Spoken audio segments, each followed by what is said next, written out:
Joining us now from London is Allan Burnett, former anti-terror police chief for Scotland.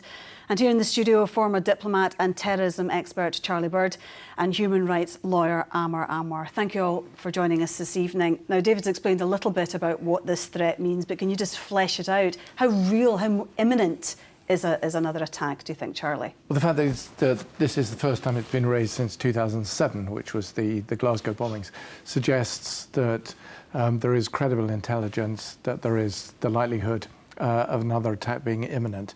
Now, that could be because the intelligence and security agencies have discovered intelligence through their investigations into the last night's bombing that there are other bombs out there and there are other people out there, or there could be intelligence that's been gathered by one of our intelligence allies that's been provided to the UK authorities. But whatever the case, it suggests that there is credible intelligence out there.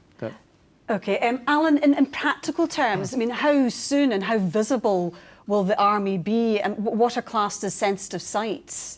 Well, I think before we see the army, the police and the security service will be doing a lot tonight to basically bring the operation to an end and get the level back down. But from the point of view of the military aid that could be brought in, I think what they do offer is a range of specialisms. Obviously, they can be armed, to state the very obvious. They also bring in search expertise, and they can also free up police resources to go about some of the very important duties in catching any remaining people in the gang. So they can bring an awful lot to the operation.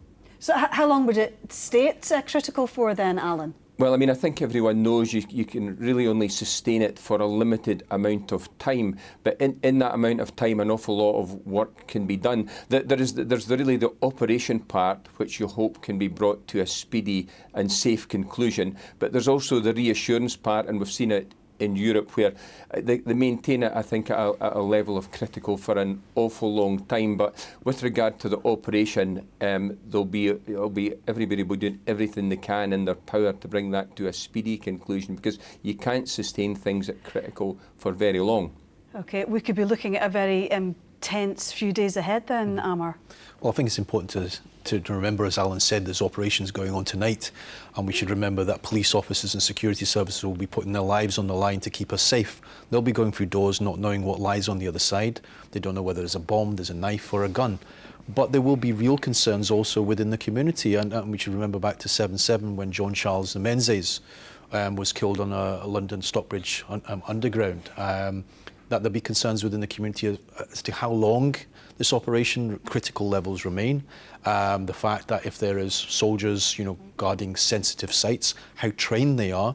And if you could imagine the feeling of being, let's say, marked out in what they would consider to be a climate affair as a suspect because of your beard, because you're running with a backpack, because you're running to catch a bus or catch a tube, and whether you will, at that point, be considered, somebody shouts that he's a bomber, etc. There's all these factors that will be taken into account. And of course, at the end of the day, you can have as many soldiers as you want, but of course they're not trained in the same way as the police are.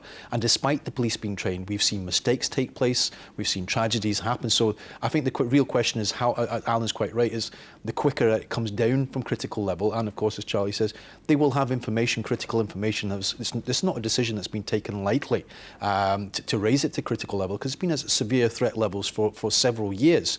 The issue is how to bring it down as quickly as possible, hopefully with the security service and the police doing the job that's required and bringing those responsible for the attack of Manchester to justice. So we might see quite a lot of activity in the next 24 hours then, Charlie? Yeah, we're going to see a lot of activity. And the thing about the deployment of the military, that's absolutely right. The military can be deployed under the military assistance to the civil authorities arrangement, and that was reviewed actually just only a year or so ago.